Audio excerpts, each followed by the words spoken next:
జై భీమ్ మహాసేన ఈ కార్యక్రమాన్ని నిర్వహించడం చాలా సంతోషకరం.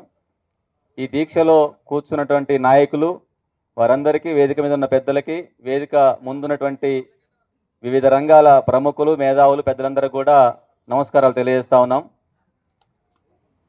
గత అనేక రోజులుగా తెలంగాణ రాష్ట్రంలో జై భీమ్ మహాసేన ఆధ్వర్యంలో భారత రాజ్యాంగాన్ని పాఠ్యాంశాల్లో చేర్చాలని చెప్పేసి 6వ తరగతి నుండి 10వ తరగతి వరకు ఒక ముఖ్యమైన పాఠ్యాంశంగా చేర్చాలని చెప్పేసి ఒక కొత్త తరహా పద్ధతిలో ఈ కార్యక్రమాన్ని తీసుకున్నందుకు జై భీమ్ మహాసేన కమిటీని ప్రత్యేకంగా అభినందిస్తా ఉన్నాం.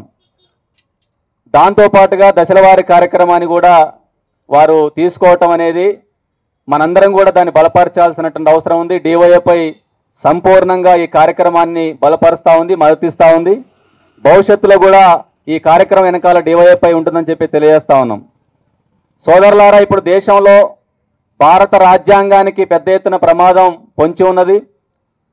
రాజ్యాంగాన్ని, ప్రజాస్వామ్యాన్ని కాపాడుకోవాల్సినటువంటి అవసరం ఉంది.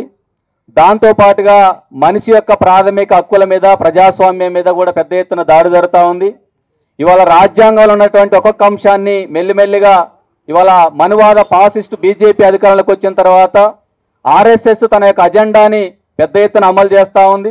ఇవాళ ఆర్ఎస్ఎస్ అజెండా తప్ప ఇవాళ భారతదేశంలో భారత రాజ్యాంగం కానీ, ప్రజాస్వామ్యం కానీ, సోషలిస్ట్ పదాలు కానీ, సెక్యులర్ అంశాలు కానీ ఎక్కడ కూడా ఇవాళ వాటి గిట్టనటువంటి పరిస్థితుంది. అందుకని భారత రాజ్యాంగాన్ని కాపాడుకోవడం అనేటువంటి ప్రధానమైన అంశం దీంట్లో కూడా ఉన్నదని చెప్పేసి కూడా మనం అర్థం చేసుకోవాల్సినటువంటి అవసరం ఉంది. దాంతోపాటుగా ఇవాళ ఏ అంశం వచ్చినా, ఎవరు మాట్లాడినా ఇవాళ మెజారిటీ ఉందని చెప్పేసి ఇవాళ బీజేపీ పార్టీ, ఆర్ఎస్ఎస్ వాళ్ళు దేశవ్యాప్తంగా పెద్ద ఎత్తున అంబేద్కర్ ఆలోచన మీద దాడి, అంబేద్కర్ మీద దాడి, అదేవిధంగా అంబేద్కర్ రాసినటువంటి రాజ్యాంగం మీద కూడా దాడి జరుగుతూ ఉన్నటువంటి పరిస్థితి ఉంది. సందర్భం వచ్చినప్పుడల్లా అంబేద్కర్ మీద, రాజ్యాంగం మీద దాడి చేయడంతో పాటు భారత రాజ్యాంగాన్ని లేకుండా చేయాలనేటువంటి కుట్ర కూడా పెద్ద ఎత్తున జరుగుతూ ఉంది.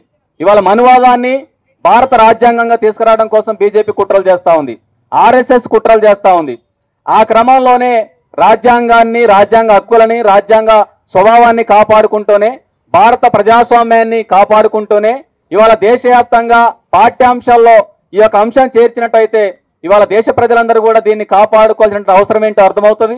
ఆ రకంగా భవిష్యత్తులో భారత రాజ్యాంగం అనేది ఇవాళ ఈ దేశానికి ఒక ముఖ్యమైనటువంటి ఒక ఆయుపట్టుగా ఉన్నది. కాబట్టి దాన్ని మనందరం కూడా రక్షించుకునే దానికోసం, కాపాడుకునే దానికోసం, భారత రాజ్యాంగ మౌలిక స్వభావాన్ని కాపాడుకునే దానికోసం కూడా మనందరం కూడా ప్రయత్నం చేయాలని, అందుకు మీ కార్యక్రమం భవిష్యత్తులో మరింత జయప్రదంగా ముందుకు సాగాలని డివైఎఫ్ఐ సంపూర్ణ మద్దతు తెలియజేస్తుందని చెప్పి తెలియజేస్తూ ముగిస్తా ఉన్నాను.